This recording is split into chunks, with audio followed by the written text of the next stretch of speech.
Hello मेरे soul friends, welcome back to my channel which is mystical divine guidance. आज हम 12 universal laws के बारे में बात करेंगे। इस सृष्टि को जीने के कुछ लॉज हैं। 12 लॉज जो जिनके बारे में मैं बात करने जा रही हूँ, उसका पहला लॉ है the law of divine oneness. मैं इसको आगे जाके एक्सप्लेन करूँगी। लॉ ऑफ अट्रैक्शन, थर्ड है law of karma, fourth is law of inspired action, fifth law of transmutation, law of vibration, law of mirrors, law of compassion, law of relativity, law of balance, law of polarity, law of patterns। अब ये laws कैसे हैं?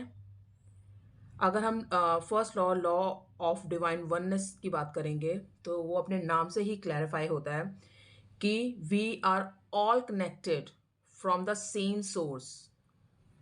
हमारे पुराणों में भी कहा गया है हम उस परमात्मा का अंश है, उस ओशन की एक ड्रॉप में से आए हुए हैं, एक ड्रॉप की तरह।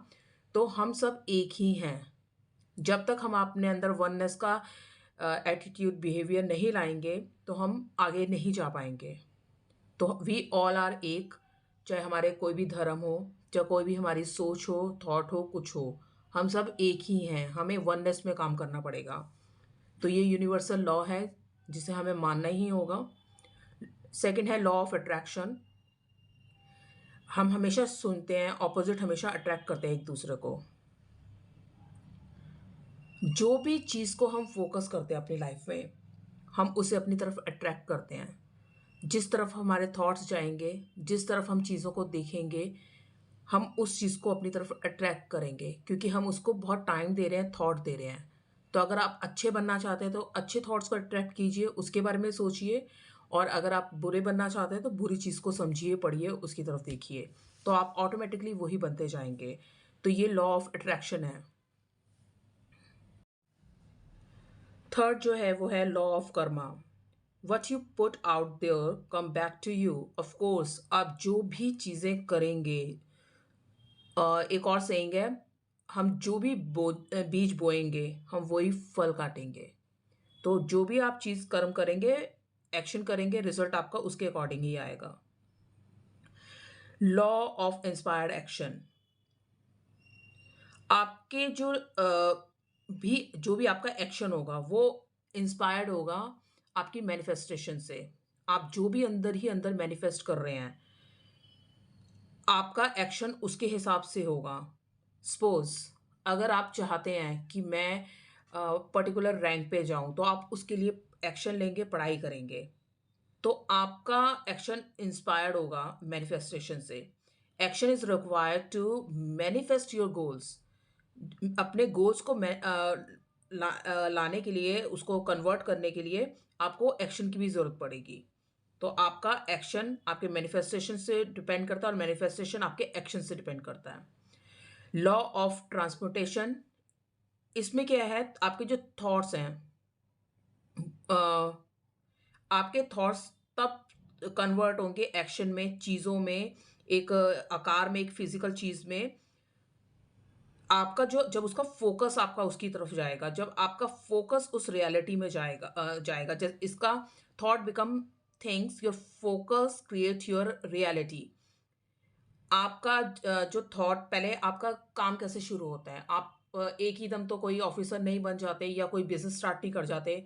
सबसे पहले आपका उस दिमाग में उसका एक विचार आता है, और उसको टेबल पे लाने के लिए आपको उसके पीछे एक मैनिफेस्ट करना पड़ता है, अपना एक्शन करना पड़ता है। तो आपका वो चीज़ रियलिटी में कन्वर्ट होती है। तो thought becomes thing, your focus creates your reality. आपका फोकस ही आपकी उसको रियलिटी में कन्वर्ट करेगा। Then law of vibration. Vibration, आप हर चीज़ ये जानते हैं कि एनर्जी पे काम करती है। Everything is energy and exist as an vibration. हर चीज़ एनर्जी पे काम कर रही है, और वो कैसे एग्जिस्ट कैसे करेगी, आपकी वाइब्रेशन पे। जैसी आपकी वाइब्रेशन होगी, चीज़ें वैसे आएंगी। अगर आप किसी के लिए अच्छे थॉट्स भेज रहे हैं, अच्छी स्माइल भेज रहे हैं, तो वो आपको सामने से वैसे ही थॉट्स भेजेंगे। तो हर चीज़ आपकी वाइब्रेशन पे काम करती है। आपके फीलिंग्स कैसी हैं, आपकी एनर्जी किस तरफ जा रही है तो उसी तरह की आपकी वाइब्रेशन के हिसाब से ही उसके रिजल्ट आएंगे। द लॉ ऑफ मिरर्स, आपका जो इंटरनल वर्ड है, दुनिया है, वो रिफ्लेक्ट होती है आपके इंटरनल वर्ड से। तो इस यहाँ पे आपका लॉ ऑफ मिरर काम करता है एक शीशे की तरह। जो आप अंदर से हैं वैसी आपकी बाहर की दुनिया बनती जाएगी। तो आपको दुनिया को चेंज करना है तो खुद को चेंज करना पड़ेगा। Our internal word is reflect of our internal word, our external word, जो हमारा बाहर का दुनिया है वो आपकी रिफ्लेक्ट होगी। The law of mirror, our external word is the reflection of our internal word। हमेशा कहा जाता है कि जैसे हम अंदर से होंगे वैसे हमारा बाहर का समाज बनता जाएगा। तो अगर हमें बाहर के समाज को चेंज करना है, बदलना है, तो हमें आपको अंदर अपने आप को अंदर से बदलना होगा। तो यहाँ पे लॉ ऑफ मिरर काम करता है। आपका चीज़ें आपको वैसे ही दिखेंगी जैसा आप उसे देखेंगे। तो आप दुनिया को बदलते वक्त ये सोचिए कि हमें अपने अंदर क्या चेंज लाना है। जैसा हम अपने अंदर चेंज लाएंगे, जैसे हम खुद को बदलेंगे, वैसे हमारे आसपास की दुनिया बदलती जाएगी। नेक्स्ट है लॉ ऑफ कंपैशन। ये आपने बहुत बार सुना होगा, what you give you receive. आपके अंदर एक करुणा भाव होना चाहिए। आप दूसरों को प्यार देंगे तो आपको रिवर्ट में प्यार ही आएगा। हो सकता है कुछ टफ कंडीशंस में कभी काम नहीं करती हैं ये चीज़ें, आपको वहाँ पे थोड़ा सा हार्ड वर्क करना पड़ता है, पर हमेशा कंपैशन काम करता है। तो आप जैसा देंगे वैसे ही आप रिसीव करेंगे।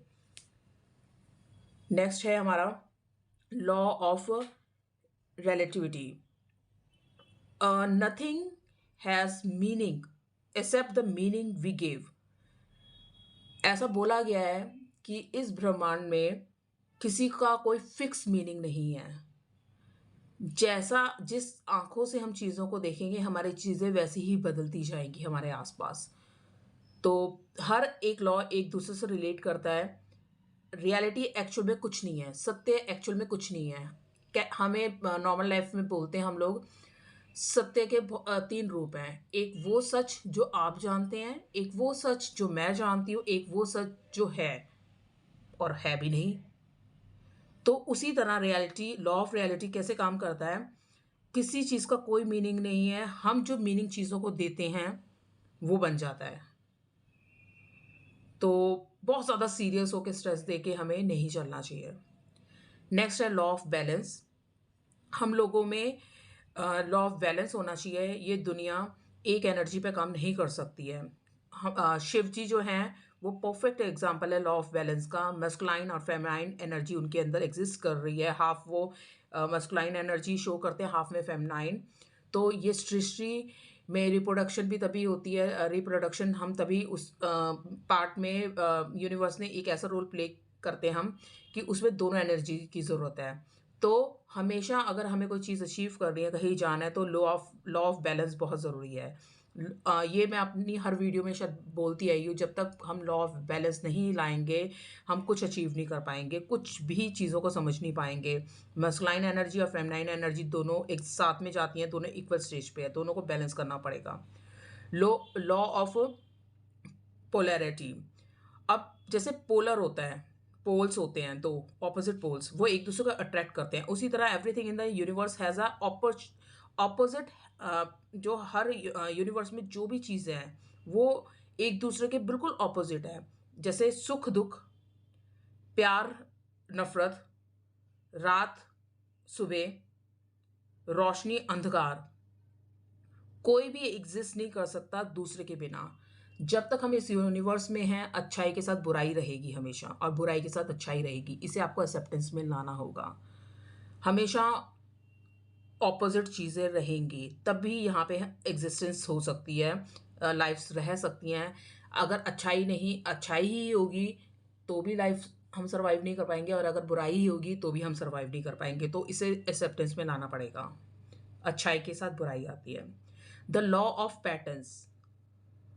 Everything in nature has season and cycle, trust the rhythm of life. बहुत ब्यूटीफुल चीज़ें हैं कि इस दुनिया में पूरी यूनिवर्स में एक साइकिल पे काम करता है, सीज़न्स आते हैं, सर्दी, गर्मी, एक सीज़न के हिसाब से चीज़ें चलती हैं इस दुनिया में। तो ये एक पैटर्न पे काम करती है और अगर हम पास्ट लाइफ़ के पैटर्न्स को भी लें, हम एक पैटर्न फ़ॉलो करते आते हैं, तो हम उसी तरह के पैटर्न पे आगे लाइफ़ जी रहे हैं। जब तक हम उसमें सक्सेस नहीं ले लेते या उसको ब्रेक नहीं कर देते, हम तब तक उस पैटर्न से निकल नहीं पाते। तो ज़्यादातर हम अपनी लाइफ़ एक पैटर्न में जीते हैं। अगर हमें एक पैटर्न को ब्रेक करते हैं, तो ही हम नेक्स्ट पैटर्न में जा पाएँगे। तो हमारी लाइफ़ भी एक पैटर्न में होती है। पैटर्न को मैं आपको थोड़ा और क्लैरिफ़ाई करती हूँ। सपोज़ मैं एक लाइफ़ जी रही हूँ, उसमें मेरे साथ एक पर्टिकुलर रिलेशन को लेके बार-बार प्रॉब्लम आ रही है। सपोज़ मेरे हस्बैंड को लेके बार-बार प्रॉब्लम आ रही है। मैं शादी कर रही हूँ, एक के बाद दूसरी, तीसरी, चौथी, हर बार नहीं वो चीज़ें बन पा रही हैं। तो उसका क्या रीज़न है? ये पैटर्न कहाँ से आ रहा है मेरे पास से? मैंने ऐसी क्या गलती की या मैंने ऐसी कौन-सी चीज़ की जिससे ये पैटर्न मैं कैरी फॉरवर्ड कर रही हूँ? या मेरे फादर के साथ मेरे इश्यूज़ हैं या मेरी मदर के साथ हैं, ये हो गए रिलेशनशिप। बिज़नेस में मैं एक तरह का बार-बार लॉसेस क्यों ले रही हूँ? तो वो एक पैटर्न क्या है? मुझे उस पैटर्न को तोड़ना पड़ेगा। जब मैं पैटर्न को तोड़ूँगी तभी मैं नेक्स्ट चीज़ पे जा पाऊँगी।